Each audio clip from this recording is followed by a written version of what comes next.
Outro item que a gente pode se deparar, outro tipo de acidente também, né, é o choque elétrico.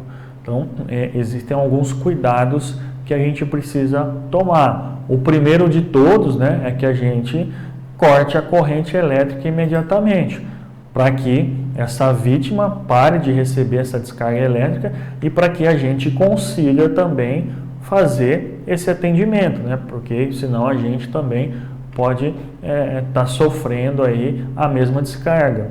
Né? Se a vítima ainda estiver conectada à corrente elétrica e não for possível fazer esse desligamento, use um pano bem grosso, borracha, madeira ou algum material não condutor de eletricidade para salvá-la da corrente. Então, tome muito cuidado, né? Às vezes a gente escuta algumas coisas também, né, que a gente precisa observar, né? Então, se a vítima estiver tomando um choque aí, nunca entre em contato direto com a vítima, né? Porque esse choque pode ser transmitido para o seu corpo também. Então, utilize sempre que possível algum material não condutor de eletricidade, como por exemplo uma madeira, né? Uma borracha que é isolante, para que você consiga empurrar essa vítima, retirar ela, que ela solte aquilo que está fazendo com que ela sofra aquela descarga elétrica. Né? O primeiro passo nesse atendimento é remover a vítima daquele local, né? Retirar a vítima do contato com aquilo que está causando o choque elétrico. Então, quando possível, desligar a rede elétrica, a energia. Quando não for possível, utilizar algum material não condutor de eletricidade para remover a vítima dali, né? Para que ela perca esse contato. Se o choque tiver sido muito forte, pode ter causado parada cardiorrespiratória. Caso a vítima esteja com ausência de pulso e de batimentos cardíacos ou ainda lábios e unhas arroxeadas, inicie imediatamente a massagem cardíaca com a RCP alternadamente. Então, um dos casos mais comuns quando se tem o choque elétrico, dependendo da sua intensidade, é acontecer uma parada cardiorrespiratória. Então, a vítima está ali sem batimento e sem respiração.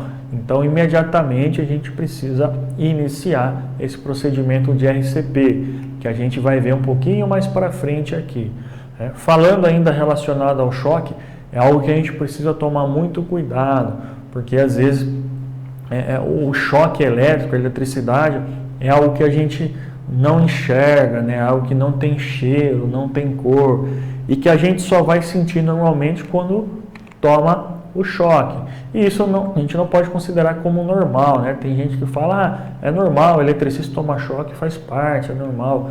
E não é, né? Dependendo do choque, às vezes com voltagens mínimas ali, ele já pode estar descompassando o nosso coração, já pode estar causando uma parada cardiorrespiratória. Então, tomar muito cuidado nesse tipo de atendimento.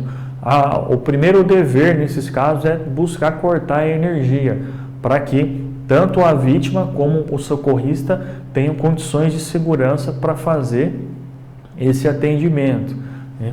Caso isso não for possível, então procurar aquele material isolante para remover a vítima dali, um pedaço de madeira, um pedaço de borracha ali, algo isolante para que você remova a vítima dali. Procurar nunca encostar diretamente na vítima, dar a mão ali, porque nesse momento os músculos estão se contraindo também.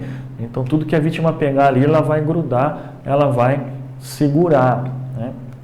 Então, dar um toque rápido ali, né? Empurrar a vítima para ela soltar daquilo que está gerando aquele choque e para que você consiga dar esse atendimento. Então, uma das causas mais comuns é acabar gerando aí uma parada cardiorrespiratória que você precisa realizar uma RCP. E sempre também procurar o atendimento médico, por menor que seja. Às vezes, aquela vítima tomou um choque ali, teve aquele susto, né, mas ela aparentemente não teve nada de pior, mas às vezes por dentro ali, aquela descarga elétrica acabou causando danos maiores. Então, aparentemente ela está tranquila, não, estou bem, né? Mas por dentro, ela como já teve casos, né, dessa vítima estar com os órgãos cozinhando por dentro, né? Uma descarga elétrica tão forte ali que acaba prejudicando internamente. Então essa vítima precisa mais uma vez passar também por um atendimento médico para verificar todas as suas condições fisiológicas. Então é algo que a gente precisa estar sempre atento, né? Procurar orientar que somente quem tem o treinamento, né, o profissional especializado aí, o eletricista que tem os treinamentos devidos, que façam qualquer tipo de intervenção de manutenção nas redes elétricas. O cipeiro precisa cuidar para que isso aconteça, né, porque não pode ser qualquer pessoa, né, é algo muito perigoso que tem causado muitos acidentes ainda hoje em dia e que o seu socorro ele é dificultado. A gente tem aí alguns agravantes, né, que dificultam ainda mais esse atendimento. Então, sempre que possível, evitar esse tipo de situação, fazer uma boa inspeção nos locais de trabalho e garantir um bom atendimento caso seja necessário. As hemorragias também podem acontecer por diversos motivos, né? Então, é a perda de sangue devido ao rompimento de um vaso sanguíneo, artérias, veias e capilares. Toda hemorragia deve ser controlada imediatamente. A hemorragia abundante e não controlada pode causar a morte de 3 a 5 minutos. O nosso corpo humano ali, ele possui em média de 5 a 6 litros de sangue, ou 7% do nosso peso. A gente consegue perder até 15% sem ter nenhum efeito ali mais imediato, mas acima disso a gente já começa a sentir tonturas, irritação, a gente vai começar a ter mais problema. Então, essa hemorragia normalmente acontece devido a algum ferimento, alguma lesão que a gente tem que possa estar atingindo aí algum vaso sanguíneo, e dependendo do local, de que tipo de vaso sanguíneo foi esse sangramento pode ser maior ou menor. Nesses casos também a gente costuma ouvir alguns mitos, né? Então, tem que colocar açúcar, coloca pó de café em cima que para. Tudo isso é mito, é lenda, é prejudicial. Hoje em dia também, antigamente a gente ouvia falar muito também em fazer torniquete, né? Que é uma técnica não mais utilizada. O torniquete, que era aquela técnica onde a gente utilizava um pedaço de pano, uma faixinha ali e mais uma madeira, algum pedacinho de metal ali, uma colher, para torcer esse pano no local dessa hemorragia, né? Um pouco mais acima ali, para cortar essa corrente sanguínea, né? As pessoas achavam que parando a corrente sanguínea ali, estancava o sangramento, resolvia o problema, quando na realidade estava criando outro, né? Então, fazia um torniquete tão apertado, tão fechado ali, que realmente parava o sangramento no local da lesão, mas como não tinha mais corrente sanguínea, circulação sanguínea ali naquele local, o local da lesão acabava necrosando, e aí chegava lá no atendimento médico, tinha que acabar amputando aquele braço. Então, não se utiliza mais também o torniquete. Então, não coloco nada em cima do ferimento ali, não vou colocar açúcar, pó de café, nada disso. E também não vou fazer o torniquete, porque isso é prejudicial. Essa vítima também pode necrosar aquele local da lesão e aí tem que amputar, algo que não teria necessidade. Então, normalmente, quando a vítima tem essa hemorragia externa, ela tem alguns sintomas que a gente vai conseguir identificar, que é esse sangramento visível, né? Então é uma hemorragia externa, a gente vai conseguir visualizar esse sangramento. Normalmente ela vai ter uma consciência variável, né? Que pode estar mais ou menos consciente, vai depender dessa perda de sangue, da quantidade dessa perda de sangue, e normalmente ela vai ter uma palidez da pele e da mucosa, né? A pessoa começa a ficar pálida, né? Começa a ficar cada vez mais branca ali porque está perdendo esse sangue. Então, rapidamente a gente precisa tomar algumas medidas, que é o que a gente vai ver agora, né? Quais são essas medidas necessárias em caso de hemorragia. Então, primeiro, comprimir o local utilizando um pano limpo ou uma compressa de gases com faixas. Se possível, elevar o membro que está sangrando e não utilizar qualquer substância estranha para cobrir o sangramento. Então, qual é o procedimento, então, em caso de hemorragia? A gente já viu que não fazer, né? Não colocar aí açúcar, pó de café, nada naquele sangramento e nem fazer torniquete. Então, o que fazer? Procurar um pano limpo, uma gaze ali, uma faixa, algo limpo, para colocar em cima daquele sangramento e pressionar, né? Sempre que possível, manter o local também do sangramento mais elevado, né? Que aí a gente vai diminuir a circulação sanguínea, mas a gente não vai interromper totalmente. Porque se a gente interromper totalmente com o torniquete, por exemplo, né, acaba que sem circulação sanguínea naquela determinada região, acaba necrosando, a gente vai ter que amputar aquele braço, mão fora. Então, pressionar o local com um pano limpo e, se possível, manter mais elevado. Aquele pano limpo encharcou, a gente coloca outro pano por cima. Encharcou de novo, coloca outro pano. Ah, não tem que tirar o pano, Tiago? Não, deixa aquele pano ali. Por quê? Isso vai servir de referência. Quando aquela vítima chegar lá no hospital, chegar lá no atendimento, o médico vai conseguir enxergar o quanto mais ou menos de sangue aquela vítima já perdeu. Então, coloquei um pano ali, coloquei 2, 3, 4, o socorrista, o atendente, o médico, já vai visualizar mais ou menos o quanto de sangue ela perdeu. Agora, se a gente ficar retirando os panos, trocando ali, normalmente fica mais difícil de entender. Então, o ideal é coloca um pano limpo ali e pressiona o local. Encharcou, vou colocar outro. E aí também, já é a hora da gente estar levando essa vítima o mais rápido possível para o hospital, para o atendimento, já ter chamado o socorro. Quanto mais tempo a gente demorar, mais sangue essa vítima vai perder, mais consequências ela vai ter também.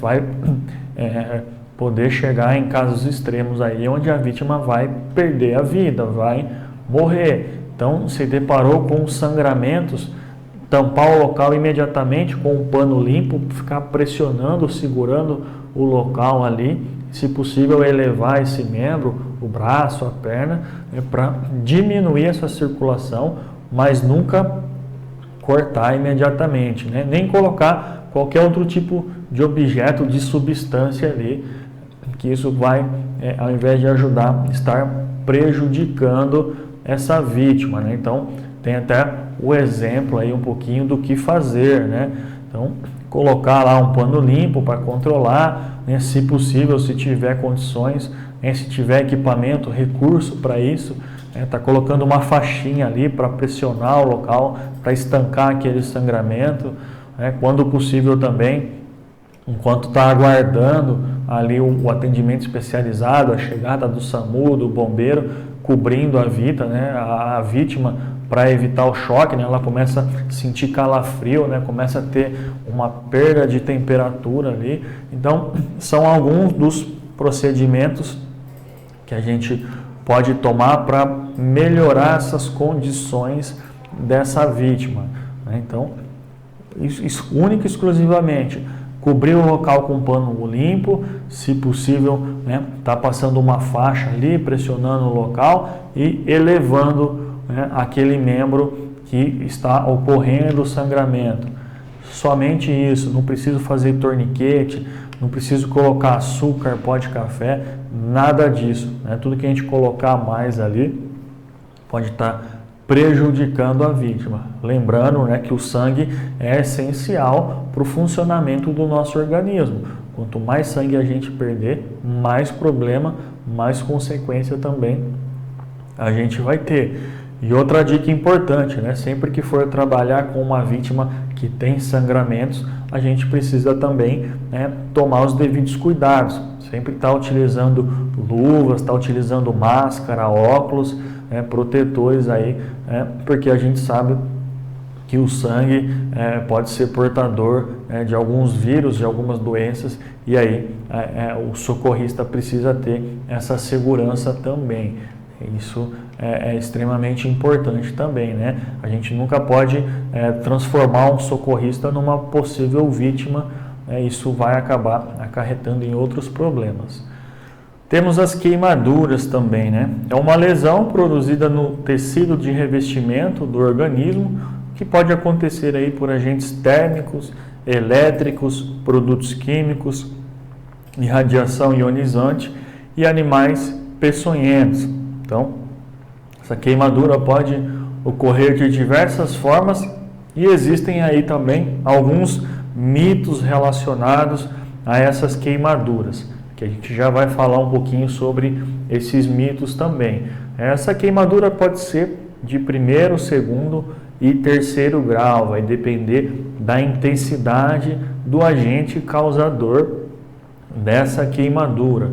Como a gente falou, pode acontecer por choque elétrico, que é uma das piores queimaduras aí, que é uma das mais graves, propriamente pelo fogo, que é uma das mais comuns, que a gente mais escuta falar, também por animal peçonhento, por produto químico, enfim, são agentes que provocam lesões na nossa pele, né? Queimaduras na nossa pele, podendo ser aquelas mais simples, que só vai ter uma vermelhidão ali no local, né? Até as mais profundas, que chegam a atingir até o osso, né? Chegam a ultrapassar todas as camadas da nossa pele.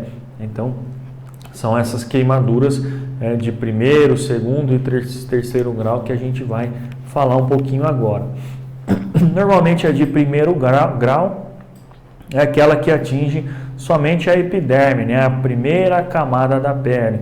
Dor local e vermelhidão na área atingida.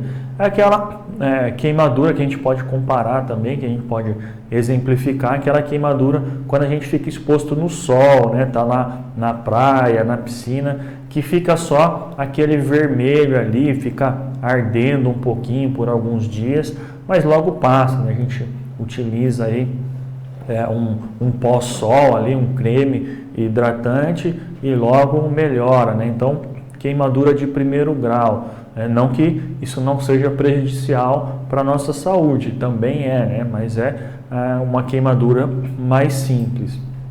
A gente tem a queimadura de segundo grau, então ela já atinge outras camadas da nossa pele, e além de ter essa vermelhidão, também vai ter bolhas de água no local, né? Então já prejudicou um pouco mais a nossa pele, né? Aquela queimadura um pouco mais grave, que também pode ser uma queimadura solar, quando a gente fica exposto aí um pouco mais de tempo ainda, né, à radiação solar, e além da vermelhidão vai causar aquela bolha, ou às vezes aquela queimadura por fogo também.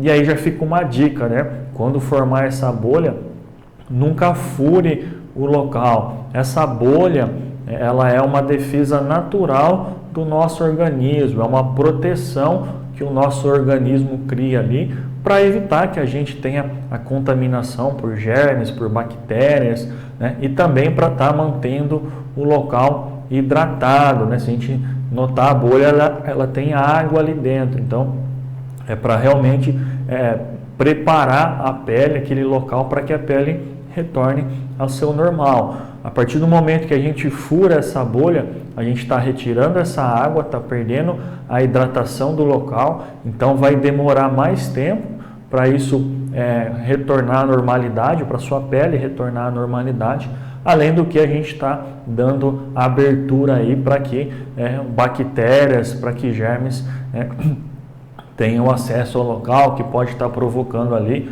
uma infecção, tá? Piorando a sua situação. Então, é uma defesa do nosso organismo, né? Nunca fure essas bolhas. E aí a queimadura de terceiro grau, que é a mais grave, né? Atinge a epiderme, derme e alcança os tecidos mais profundos, né? Que pode chegar até lá no osso. É muito comum acontecer esse tipo de queimadura com choque elétrico, né? E também com produtos químicos. Em caso de fogo também ela acontece, mas aí é quando a pessoa normalmente tem muito contato com aquele fogo, né? Quando a pessoa às vezes é carbonizada. É mais comum de acontecer com choque elétrico, com produtos químicos, principalmente com ácidos. Então já é aquela queimadura de extrema dor, né? É aquela queimadura que vai atingir todas as peles, muitas das vezes chega até no osso. A gente vai conseguir sentir realmente aquele cheiro de carne queimada realmente. Já presenciei alguns acidentes desse tipo, né? Principalmente com choque elétrico, onde realmente é algo que vai deixar aí uma sequela, né? Que vai deixar uma marca para o resto da vida daquela vítima. Então existem diversos tipos de queimadura, de graus dessas queimaduras e vários agentes que podem provocar. Normalmente a gente fala de queimadura, lembra de fogo, porque é a mais comum, né? É a que mais ocorre. Mas existem outros tipos de queimadura aí que a gente precisa se atentar também, que a gente precisa falar um pouquinho também. Então, de que forma a gente faz esse atendimento, né? O que é preciso fazer nesses casos? Primeiro é estar isolando a vítima desse agente agressor, seja ele qual for, né? Então, retirar ela se for o fogo, o choque elétrico, o produto químico, que ela não tenha mais contato com esse agente. Diminuir a temperatura local banhando com água fria. Então, não é água gelada, não é água quente, é água fria, água natural, né? Água corrente.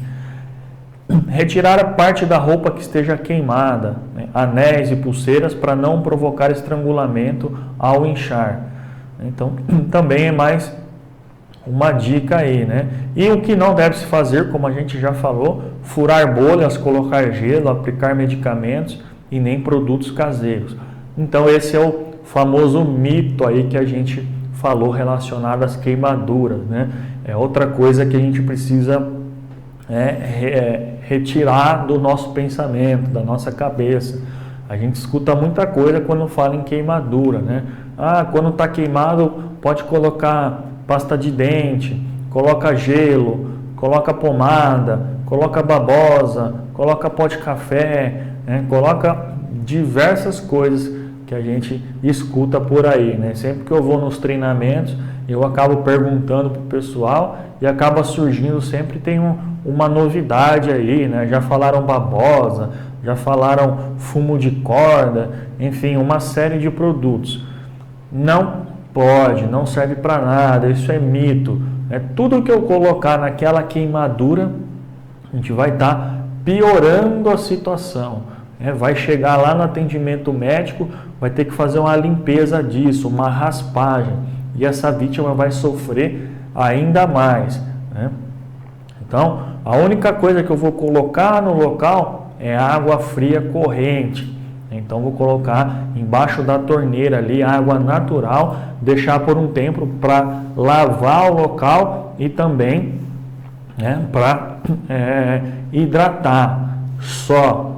Não coloco mais nada. Tudo que eu colocar ali eu estou piorando. Inclusive, às vezes esse creme hidratante que às vezes a gente tem em casa lá, colocar uma pomada para assadura, toma muito cuidado, porque isso também pode ser prejudicial. Então, a única recomendação é colocar o local embaixo de água corrente. Não é água gelada, é água fria. Água fria é água natural que sai da torneira. Água gelada é água que sai do refrigerador, que sai do bebedouro, que está lá na geladeira. Então, água natural, corrente, né, para que o local seja resfriado e fique hidratado. Tomar cuidado quando for queimadura por produto químico, procurar remover primeiro, se possível, aquele produto químico, se ainda estiver em contato ali, muito forte, então passar um pano leve ali, algo que a gente consiga retirar esse excesso desse produto químico, porque a água pode reagir. Depois de retirar esse excesso, aí sim a gente consegue lavar o local ali, somente com água, não coloco mais nada ali, nenhum outro produto. E aí a gente também vai chamar o atendimento médico para essa vítima. Procurar sempre que possível, se tiver disponível, colocar uma gaze ali, colocar um pano limpo também para proteger aquele local, né? A gente já lavou, já deixou ele limpinho ali, então a gente vai colocar um pano limpo em cima ou uma gaze e manter sempre umedecido esse pano também, né? Com água, com um soro fisiológico ali, sempre para manter aquele pano umedecido, para que aquele local da queimadura fique limpo e hidratado. Isso vai fazer com que a vítima sofra menos, né? Todo o resto que a gente colocar ali no local, a gente vai estar apenas piorando a situação. Sempre que possível, procurar retirar pulseira, anel, aliança, né, porque são objetos que no momento da lesão, no momento que a gente tem uma queimadura, normalmente o nosso braço, a nossa mão, o local que sofreu essa queimadura costuma inchar. Então, a gente tiver com uma aliança, com um anel, pulseira, com alguns adornos ali, isso pode também causar um certo desconforto. E tomar alguns cuidados também se a gente foi queimado, se a nossa roupa queimou junto com a gente, e às vezes a nossa roupa pode estar grudada, no local da queimadura. Então, tomar cuidado para não puxar também aquilo ali na vítima. A gente pode estar arrancando um pedaço da pele, a vítima vai sentir muita dor.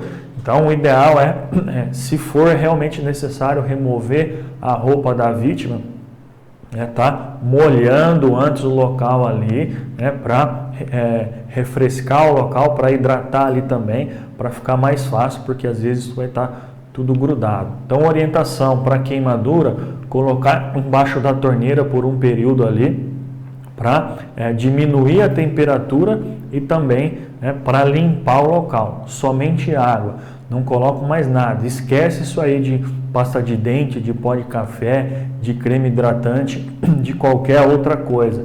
Tudo isso vai ser prejudicial. Aquela vítima vai sofrer ainda mais. A gente tem as fraturas também, que pode ser internas e externas, fratura fechada e fratura exposta. A fechada é sem exposição óssea, ela é interna, e a exposta é quando o osso está ou esteve fora, a gente consegue ver aquele osso exposto. Nos dois casos a gente precisa tomar muito cuidado. Na fratura fechada, na fratura interna, o cuidado precisa ser redobrado, porque normalmente a gente não está enxergando aquela fratura, a gente não sabe que ela está ali presente.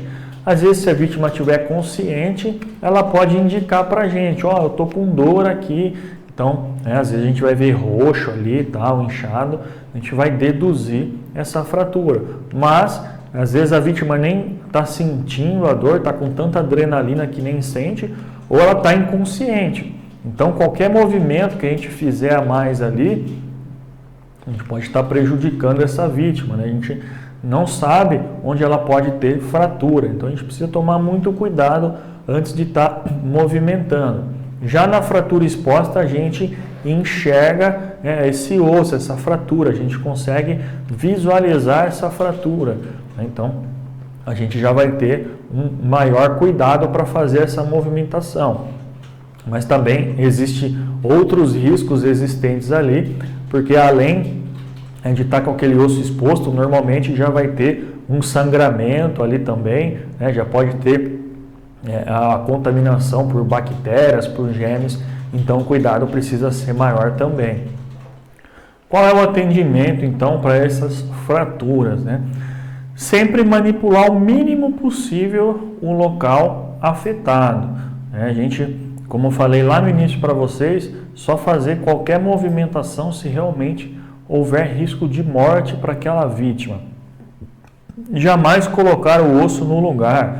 É outra recomendação extremamente importante, né? A gente não é médico, não é ortopedista, e mesmo assim o médico ortopedista tem toda a técnica, tem que ter todo o equipamento para fazer isso. Então, jamais colocar esse osso no lugar.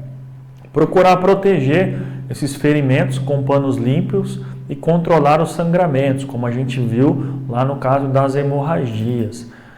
Imobilizar a área afetada, então se eu precisar fazer essa movimentação, antes eu preciso imobilizar o local e em caso de entorse, luxação, aplicar bolsa de gelo no local. Então, para esses casos de fratura, a recomendação é mexer o mínimo possível nessa vítima. Se ela não corre risco de morte ali, o ideal é deixar ela estabilizada ali, sem nenhuma movimentação.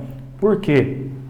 Tanto na fratura externa como na fratura interna, né, a fratura exposta ou a fratura interna, qualquer tipo de movimentação que a gente fizer um pouco mais brusco ali, qualquer às vezes tipo de movimento, o osso já está fragilizado ali, já teve uma ruptura ou está próximo de ter uma ruptura, a gente pode acabar piorando essa situação. Então o ideal é não mexer, a gente vai apenas sinalizar o local ali, manter a vítima acalmada caso ela esteja consciente, e procurar já chamar o atendimento médico especializado. Caso seja uma fratura exposta, então normalmente vai ter um sangramento ali também, então sempre que possível procurar estancar esse sangramento, como a gente viu lá nos casos de hemorragia, então a gente vai colocar um pano limpo em cima ali e pressionar, tomando muito cuidado porque a gente já tem uma fratura ali, então vamos passar uma faixa ali, um gás se possível, para procurar estancar, mas sem movimentar aquele local e aguardar atendimento.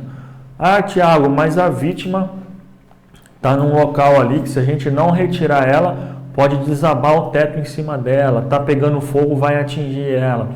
Ok, aí existe o risco de morte. Então, qualquer fratura existente vai ser menor do que a morte. A gente vai poder, então, remover essa vítima do local. Mas sempre com muito cuidado, né? Não vou pegar de qualquer jeito também.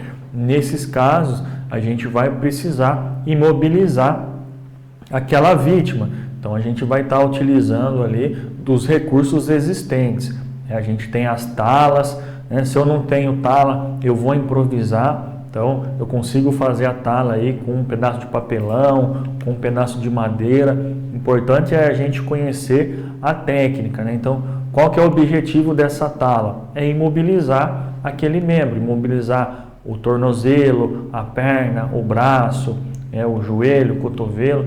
Normalmente a gente vai colocar uma tala de cada lado ali e vai passar uma faixa, né, para imobilizar, para não ter movimento naquele membro que está fraturado. Então esse é o objetivo. Se a gente não tem a tala apropriada, a gente vai utilizar o recurso que tiver disponível ali. Vai ser um pedaço de papelão, vai ser um pedaço de madeira, o intuito vai ser o mesmo.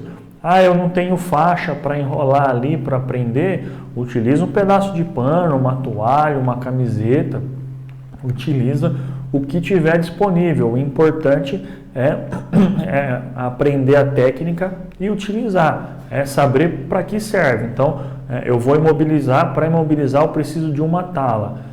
A tala, se eu não tenho disponível, eu utilizo algo, né, que sirva para fazer a mesma função. Claro que se a gente tiver os recursos, vamos utilizar os recursos. Caso não tenha, a gente vai improvisar. Então, para fazer essa movimentação, antes de eu retirar a vítima do local, a gente precisa imobilizar esse local fraturado, para que tenha o mínimo de movimento possível ali naquele local. E procurar colocar a vítima sempre na prancha de madeira, né? Do mesmo jeito, sempre movimentação em bloco, né?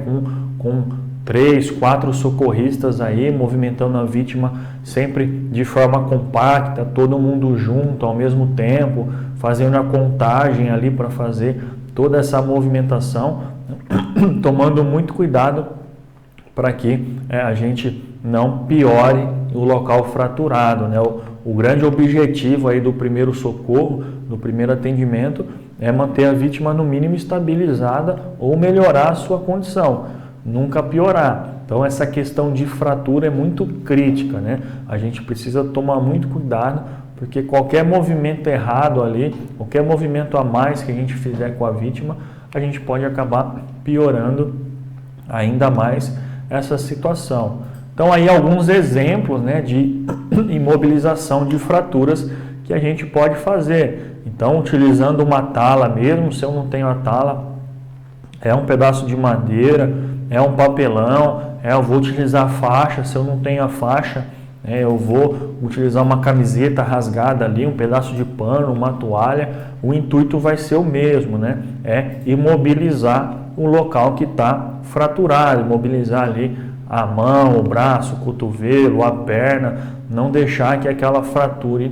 piore, né? Então, para isso eu vou utilizar alguns recursos aí, né? Que eu posso ter esses recursos próprios para isso, né? Eu posso ter a tala ali, eu posso ter uma faixa, eu vou ter outros meios. Caso não tenha, eu vou improvisar. O importante é movimentar o mínimo possível essa vítima somente quando houver a real necessidade. E a real necessidade é se essa vítima está correndo risco de morte ou se ela sofreu uma parada cardiorrespiratória. Eu fiz lá a avaliação inicial e eu vi que aquela vítima não tem respiração e não tem batimento. Então ela já está morta ali, eu preciso fazer algo para que ela para que ela tenha chance de retornar. Aí sim eu vou iniciar esse procedimento. Caso contrário, não corra risco de morte, não tenha RCP, né, não vou mexer naquela vítima, eu vou evitar. Eu vou chamar o resgate lá, vou chamar o SAMU, vou chamar o bombeiro para que a gente tenha maior sucesso nesse atendimento. Então, fratura é sempre algo muito crítico, né, algo muito perigoso que a gente precisa tomar o máximo cuidado possível para movimentar essa vítima.